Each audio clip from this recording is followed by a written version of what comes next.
Hey everyone, welcome to Midnite Tech. I'm D Josh and this is the review of the iPhone 12 Pro Max. I've used this device for over a week.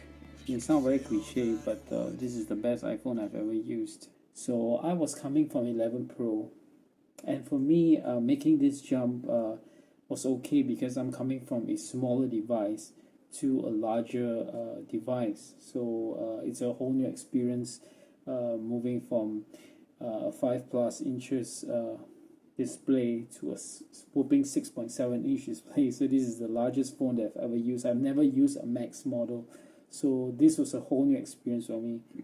But for those who are moving into the same class of device, I really don't think that that is really enough reason to upgrade. Of course, you could be coming from a 10R or from a 10s or a 10 or even an older iPhone, and that I think there are certain key features of the new iPhone 12 that warrants that upgrade.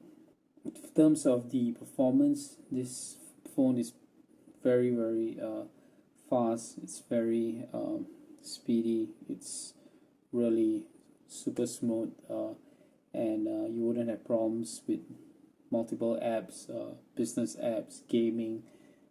It's really a performance beast, and the new iOS gives you widgets, gives you a lot of things going for it. And even you're coming from Android, you would enjoy this the new iOS with the larger screen of the 12 Pro. So even for those who are coming from an Android phone, you're used to phablet sized phones.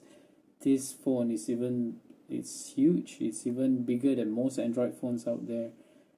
So the display is really gorgeous. It's a beautiful display.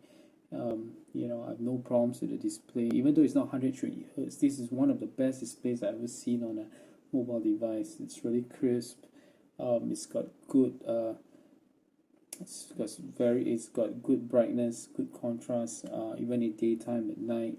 In terms of gaming, for example, if you're a huge gamer, you would enjoy the large screen as so media consumption is really something I really enjoy with this new 12 Pro Max. Yeah. So performance, it's really good.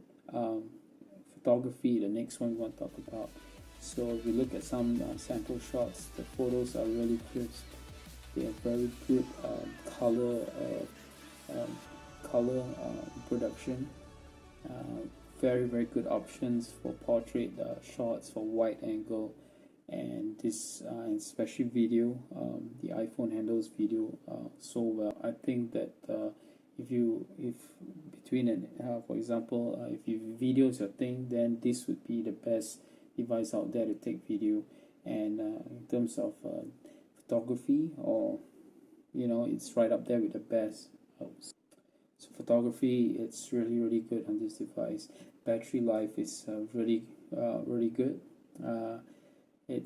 You would probably end the day with about 20-30%, or even a bit more left, depending on your usage of your smartphone.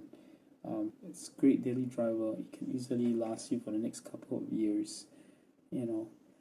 Great cameras, great for gaming, great performance, and the design is really something I really love so much. So if you look at the flat design, this is just a very gorgeous phone, and this Pacific blue color, I love it. I think this is really a really satisfying phone. So in terms of colors, everybody would have their preference. So again, scenarios, just to cover everybody, it's worth the upgrade if you're coming from an older, I would say a 10s below situation. It's worth the upgrade for the better cameras, for the better display alone. Obviously, if you're coming from an LCD based display, this is worth the upgrade. And secondly, if you're coming from an Android, you'll be happy moving to iOS with this phone because it gives you the same phablet like size that you're used to Android. So the cons here, most even mid-range Android phones today have 120 Hz. So this is, even though it's a beautiful display, it's really a beautiful display. So it's a shame that we couldn't have that 120 Hz, right? So, not even as an option that you could toggle. So that's really a shame that Apple couldn't put that in even the Pro Max model. So that's a big minus to me. And there's no reduction of the notch after so many years. Well, that's kind of expected, as Face ID is a real true 3D sensing technology. At least in this COVID times, if there was a fingerprint sensor as well as a Face ID, that would have made this phone really ideal in terms of user authentication. So I think that's also a miss for Apple. But having said that, despite these few misses, is it worth your money? It's really expensive phone, but I think that it justifies the price tag. So I think this is a more worthwhile investment than the 12 Pro, which is also a bit expensive, but wouldn't really stretch your dollar as much as the value. And this is really a huge, very good media consumption device. Videos look great on this large device, right? And so its value. So I would think that for the new 12 series of the 12 Pro Max really justifies your dollar investment. And I would seriously, this gives my recommendation if you decide this to be your next daily driver in your next phone. So this is D. Josh for this short and quick review of the 12 Pro Max. So until the next one.